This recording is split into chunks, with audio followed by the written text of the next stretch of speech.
président djiboutien Ismaïl Omar Guelleh a été investi président pour un 5e mandat après avoir été élu le 9 avril dernier avec 97,4% des voix. Un processus électoral boycotté par une grande partie de l'opposition à qui on va donner la parole ce soir. Saïd Hussein Roblé, bonsoir. Bonsoir. Vous êtes président de l'UDJ, l'Union pour la démocratie et la justice, et ancien député djiboutien. Mais aujourd'hui, vous êtes en exil à Bruxelles. Pourquoi? Parce que j'étais contraint de quitter mon pays. J'ai été blessé par balle. J'ai été empêché de poursuivre mon cursus médical. Et j'ai été obligé de quitter parce que je ne pouvais pas exercer mes activités politiques librement et dignement. Et on va voir peut-être... Ah, on vous voit blessé là à l'hôpital après cette attaque en pleine réunion de l'opposition. Ça, c'est la balle qui a été retirée de mon cou, près de la veine jugulaire. Et ces images que vous avez diffusées maintenant montrent le jour de mon hospitalisation à l'hôpital militaire français Bouffard. Voilà les traitements réservés aux opposants djiboutiens. Et je m'estime aujourd'hui être en vie, mais il y a pire que moi. Est-ce que vous avez la preuve que cette attaque a été fomentée par le pouvoir? Oui, c'est le pouvoir qui a fomenté.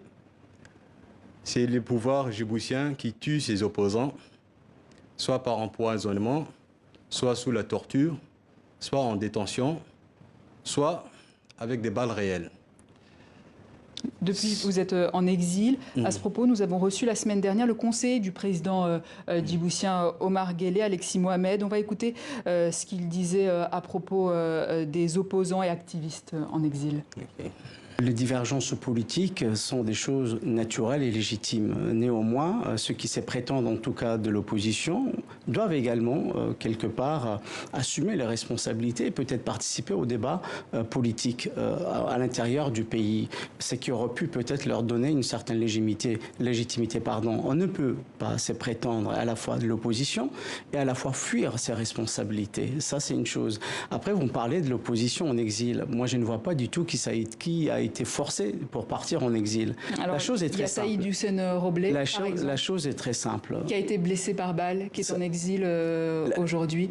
En fait, je vous laisse maître ou maîtresse de ces jugements-là, mais néanmoins, on ne peut pas, ou tout le monde ne peut pas se qualifier aujourd'hui ou se prétendre opposant. Vous savez, il est vraiment très facile de prétendre quoi que ce soit pour juste faciliter une fuite vers des pays étrangers. Que répondez-vous, M. Roblé, à Alexis Mohamed quand il dit que vous avez fui vos responsabilités? C'est totalement faux. J'ai pitié pour lui. Hier, il était opposant. Il prétendait opposant. Aujourd'hui, il porte le titre de porte-parole du gouvernement djiboutien, lequel le gouvernement djiboutien qu'il dénonçait il n'y a pas plus longtemps que ça, avoir échoué sur tous les plans. Et plus particulièrement, le dictateur de Djibouti, Ismaïl Omar Guelleh. Il a reconnu peut-être tardivement qu'il appartenait à la famille de Guelleh, mais il oublie que la situation n'a pas encore changé à Djibouti. Nous, en tant qu'opposants, nous n'avons pas fui nos responsabilités. Nous avons été menacés, été sous les menaces des tortures, harcelés et puis blessés par balle. Alors justement, on va voir peut-être les images de cette attaque. Et est-ce que vous pouvez... voilà, on entend les coups de feu. Est-ce que vous pouvez nous commenter un petit peu ce qui se passe là? Ici, c'est l'après-midi du 21 décembre 2015. On est dans un domicile d'un des dirigeants de l'USN. Une milice cagoulée relevant de la police ont attaqué parmi les membres dirigeants de l'USN, dont moi-même. J'ai été blessé par balle, une au cou, une autre à l'épaule. Il y a également mon ami, l'ancien ministre de Bienwarf, Hamd Abdel Sultan.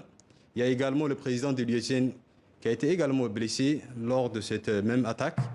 Nous avons tous été évacués à l'hôpital militaire français Bouffard, suivis, traités, et puis voilà. Alors, quand le pouvoir dit qu'il n'y a pas